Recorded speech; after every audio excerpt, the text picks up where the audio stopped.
Redeemer and giver of life. Amen. Please be seated. I want to dedicate my sermon tonight. I'm going to dedicate it to every parent who has ever spent Christmas Eve trying to put their child's toy together.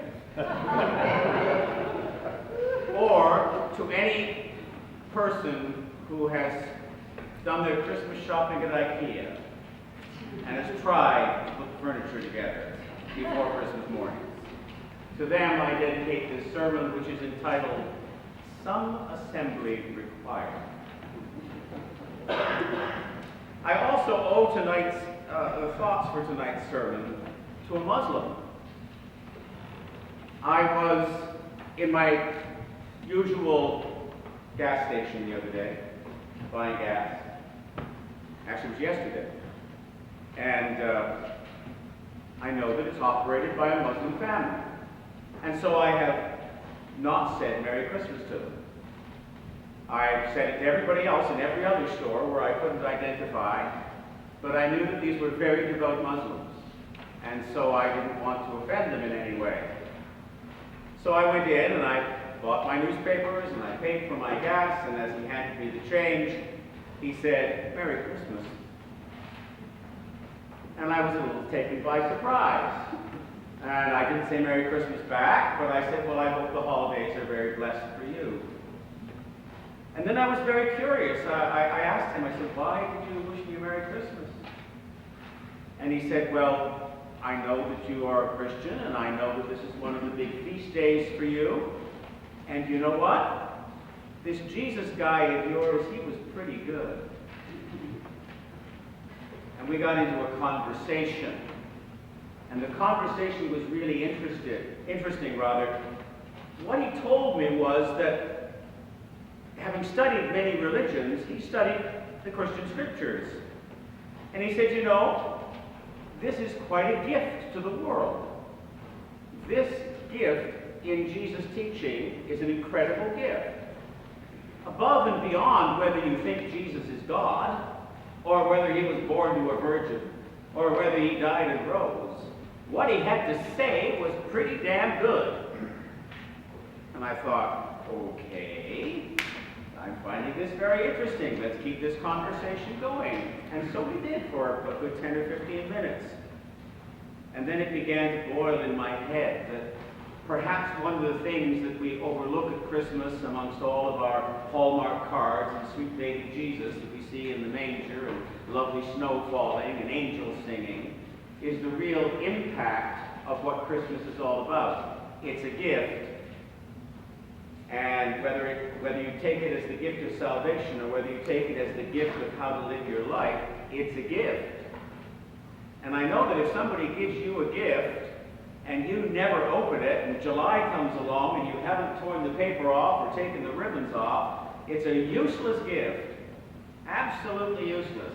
But the point is, you don't even know what it is. How many people in the world sort of look at Christmas and say, oh, well, that's a lovely time. Let's just do our thing. Let's have a wonderful time at Christmas. Are handed this incredible gift, but never bother to open the package. Never bother to find out what it's all about. Who is this Jesus? What did he have to say? Was it really worthwhile? And does it mean anything to me in my situation? So the first thing that we have to do is we have to open the gift. But then we have to do some putting together. Because the gift just doesn't come prepackaged. I think that's the other thing that Christianity has not, sort of set the world straight on. We see a lot of tragedy around the world, and you always say, well, where was God? Well, if we open the manual, read the instructions, we will discover that we didn't bother to put it together. We didn't bother to assemble the Christian life well enough that we could avoid the tragedies. And so when the tragedies come along, we blame God. He wasn't there. God looks down and says, but I gave you the book of instructions. Why didn't you read it? How many people here have struggled for hours to put the kid's toy together, and only when you were desperate went and read the instructions. There you go. Some assembly is required. Even Christians don't always understand that some assembly is required. So what is it that this gift is? What is it the teaching in this gift is? Jesus comes along and he enters the world, and by his life we learn several things. We learn that love trumps hate. Is that a good gift? I think so. We learn that generosity trumps greed. I've preached on this before in case anybody doesn't recognize this. We learn that compassion trumps self-centeredness. We learn that sharing trumps hoarding. Why? Because those things about which Jesus teaches overcome the problems that we face in the world. They overcome many of the problems we face. Not all of the problems, but they overcome many of the problems we face in the world. They're all right there in the manual. Once we've opened the gift, what we have to do is we have to spend part of our life reading the instructions, and some assembly is required. But it's an assembly of those gifts in our lives. It's putting them together and how they fit into my life. So somebody says to me, well, all the stories, what do they mean?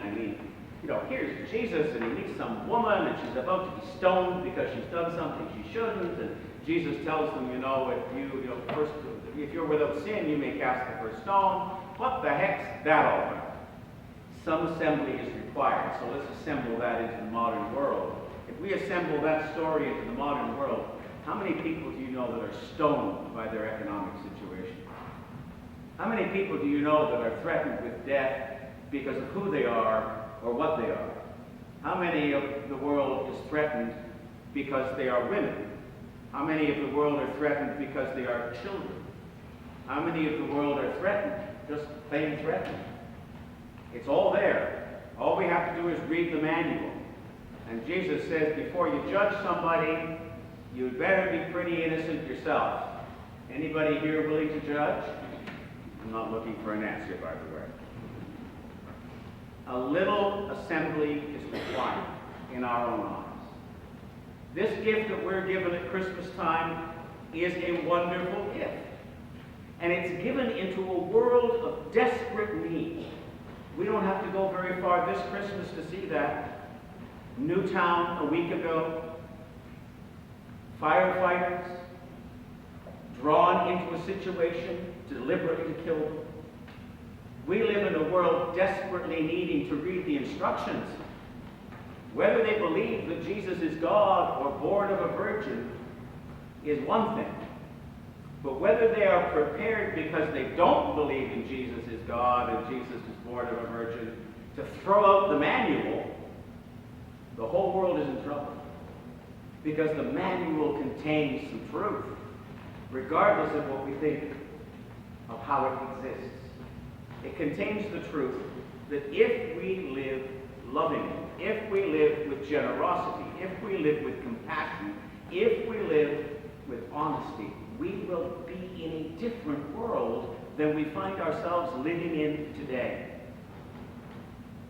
If that's the case, we've got some assembling to do. We have to assemble in each of our personal lives how that manual affects us and how we can live out what that manual asks us to do. That means, of course, we've got some studying to do. I know a lot of people come at Christmas and Easter, excuse me if I'm touching any hot points, but a lot of people come at Christmas and Easter, and they hear about the gift, and they hear about the outcome. But the manual's in between. There are some incredible stories in between that teach some incredible truths. And it's those truths that need assembling in our lives. It's not the big theological questions. It's not struggling with virgin birth and rising from the dead. God will take care of all that in someone's heart. What it is dealing with how do we live out our lives so that we don't harm people. How do we live out our lives so that we can live safely in community? How do we live out our lives so that we can make sure that everyone has enough? How do we live out our lives so that we can prevent nations from trampling upon other nations? Some assembly is required. So my great prayer for you this Christmas is that God will plant this gift into your heart. Not the gift that he sent a child and was born at Bethlehem, but the gift that you will get curious about the manual and instructions. The gift that you will want to know something about how to put it all together so that the world that you and I live in will be a better place for everyone. That's the real gift of Christmas. That it's all right there. And all we have to do is read the instructions, and the world could be a different place. So if you're looking for a miracle this Christmas, that's the miracle, and you can perform it. Amen.